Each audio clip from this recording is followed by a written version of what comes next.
चलिए बुलेटिन की शुरुआत करते हैं। सबसे पहले बात, कांग्रेस ने बिहार की 5 सीटों पर अपने उम्मीदवार की घोषणा कर दी।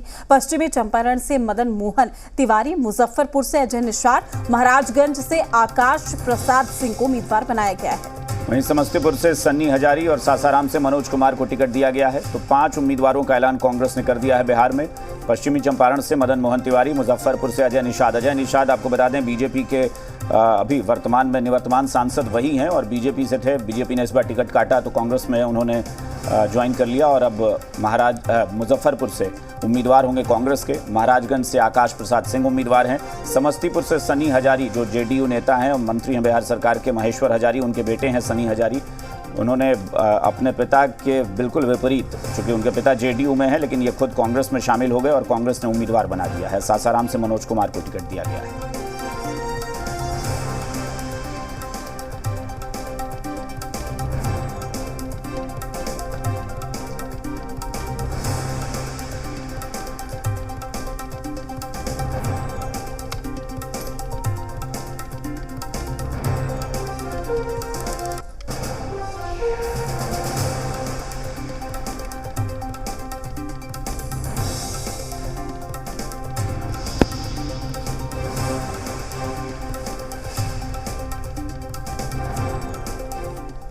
और इस वक्त हमारे साथ पटना से हमारे सहयोगी रजनीश जुड़ गए हैं। सीधा रुख करेंगे रजनीश का। रजनीश, एक बात बताइए, चूंकि 5 उम्मीदवारों का ऐलान कांग्रेस ने किया है, इस पूरे टिकट को देखते हैं, अगर 5 उम्मीदवारों को देखते हैं, कांग्रेस की स्ट्रेटेजी क्या नजर आ रही है? एक जगह बीजेपी के जो बागी थे, बीजेपी छोड़कर गए अजय निषाद, एक जगह सनी हजारी को टिकट दिया गया है। किस स्ट्रेटेजी पर काम कर रही है कांग्रेस? देखिए, कांग्रेस के खाते में 9 सीट थी। 3 की उम्मीदवारी पहले घोषित हो गई थी और काफ़ी लोग नज़र टिकाए हुए थे कि आखिर कौन उम्मीदवार होंगे बची हुए 6 सीटों पर। पटना साहिब की उम्मीदवारी अभी भी नहीं तय हुई है। यहाँ रविशंकर प्रसाद चुनाव लड़ रहे हैं, उनके खिलाफ कांग्रेस के उम्मीदवार कौन होंगे ये अभी भी प्रतीक्षा है इस उम्मीदवारी की घोषणा की। 5 जो सीट घोषित किए गए हैं इसमें देखिए बहुत कुछ अप्रत्याशित नहीं है। जैसे मसलन समस्तीपुर में सन्नी हजारी का नाम पहले से चल रहा था और साथ ही साथ स्थानीय हैं और पहले से वो काम भी कर रहे हैं स्थानीय स्तर पर, और इस लिहाज से वहाँ पे बहुत सोच समझकर कांग्रेस ने उन्हें उम्मीदवार बनाया है और पहले पार्टी में शामिल कराया गया था और उसके बाद उम्मीदवारी तय हुई है। दूसरा जो महत्वपूर्ण है, अगर बात करें अजय निषाद की, ठीक है बीजेपी से वो आए हैं, लेकिन आप देखिए कि बीजेपी वहाँ पे जो चुनाव जीती थी 3 लाख से ज़्यादा का मार्जिन था और अजय निषाद मुजफ्फरपुर में जिन्हें हराया था उन्हें ही प्रत्याशी बना दिया बीजेपी ने, और ऐसे में अजय निषाद अपने आप को ठगे हुए महसूस कर रहे थे और लिहाजा लगातार वो कोशिश कर रहे थे कि वहाँ से वो चुनाव लड़कर अपनी एक जो प्रतिष्ठा धूमिल हुई है उसको बचाने की कोशिश की जाए, और इसमें वो सफल रहे हैं।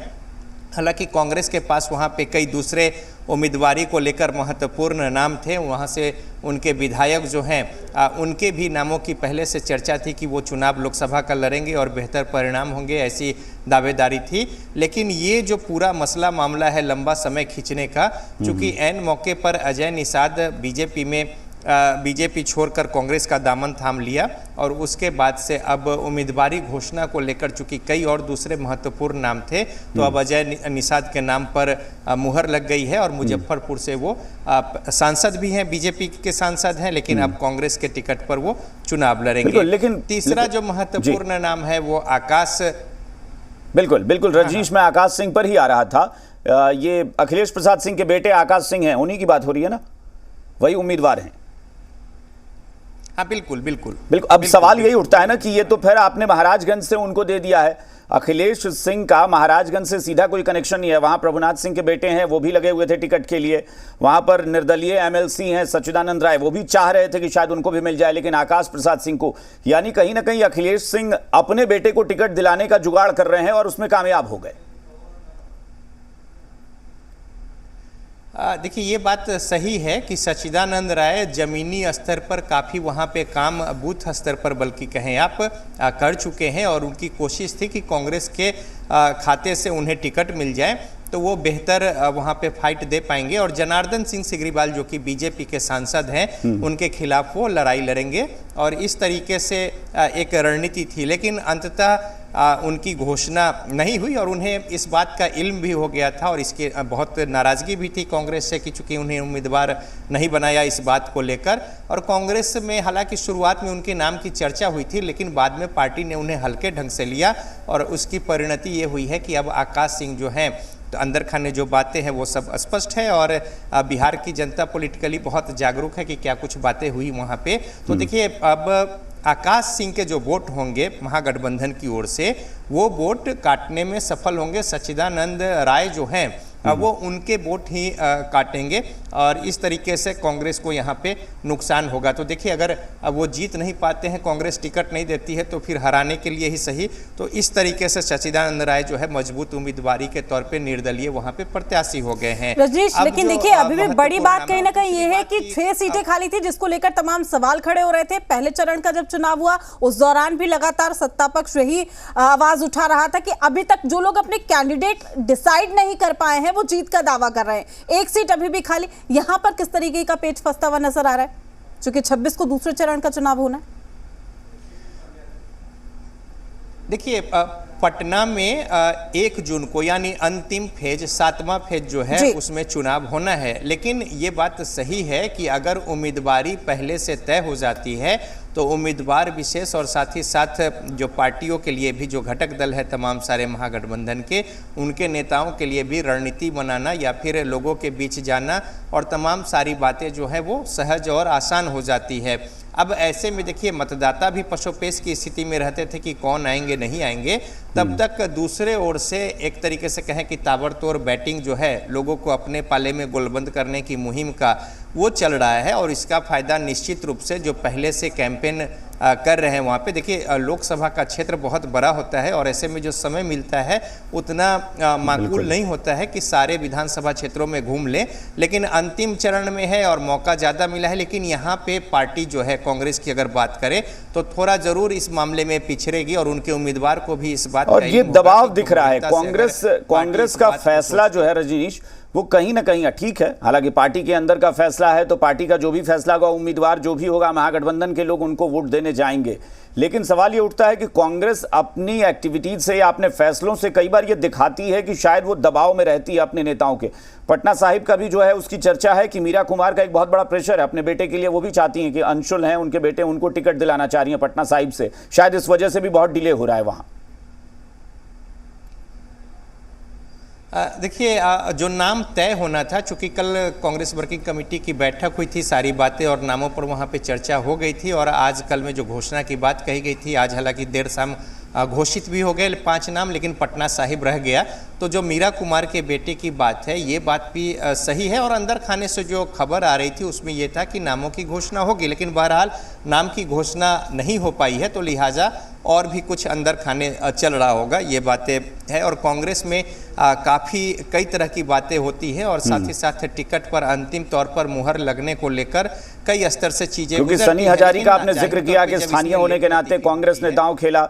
अजय निषाद को भी आपने कहा कि कांग्रेस ने चूंकि स्थानीय है और मुजफ्फरपुर से हैं, सांसद रहे हैं तो उनको मौका दे दिया गया। लेकिन महाराजगंज में फिर कांग्रेस वही दिखा गई कि एक दबाव, अखिलेश सिंह प्रदेश अध्यक्ष हैं, उन्होंने अपने बेटे को टिकट दिलवा दिया जबकि स्थानीय नेताओं को इग्नोर कर दिया गया। हमारे साथ कांग्रेस की तरफ से पार्टी के नेता चंद्रप्रकाश सिंह फोनलाइन पर जुड़े हैं रजनीश, उनसे एक बार बात करते हैं। चंद्रप्रकाश जी बहुत बहुत स्वागत आपका। हाँ नमस्ते। नमस्ते जी नमस्ते। चंद्रप्रकाश जी, कांग्रेस ने टिकट जारी किया है, ठीक है, आप टिकट देते हैं, किसको देते हैं वो पार्टी का फैसला होता है और उस पर महागठबंधन के जो समर्थक होंगे वो वोट देने भी जाएंगे। लेकिन कुछ चीजें हैं जो अक्सर ये सवाल उठा दे। अजय निषाद बीजेपी छोड़कर आए, ठीक है, स्थानीय हैं और सांसद रहे हैं तो जाहिर तौर पर बड़े नेता हैं, आपने उनको मौका दिया।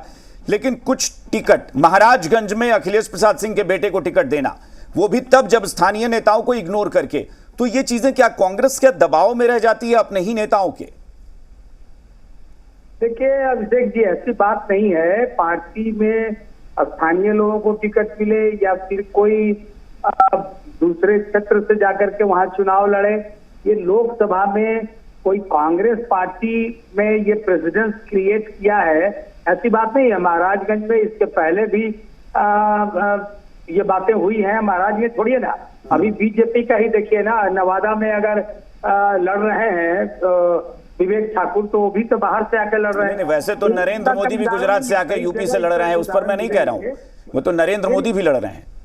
सुनिए ना, वो मेरा कहने का मतलब है ना कि वो नरेंद्र मोदी के चेहरे पर वो लड़ रहे हैं, तो हम भी तो राहुल गांधी जी के चेहरे नहीं, पर मैंने कहा कि नरेंद्र मोदी भी तो गुजरात छोड़कर यूपी में लड़ रहे हैं। मैंने सवाल ये नहीं उठाया कि दूसरे प्रदेश में राहुल गांधी जी भी तो यूपी छोड़ के केरल में लड़ रहे हैं। मेरा सवाल ये नहीं था कि आपके पास स्थानीय उम्मीदवार थे।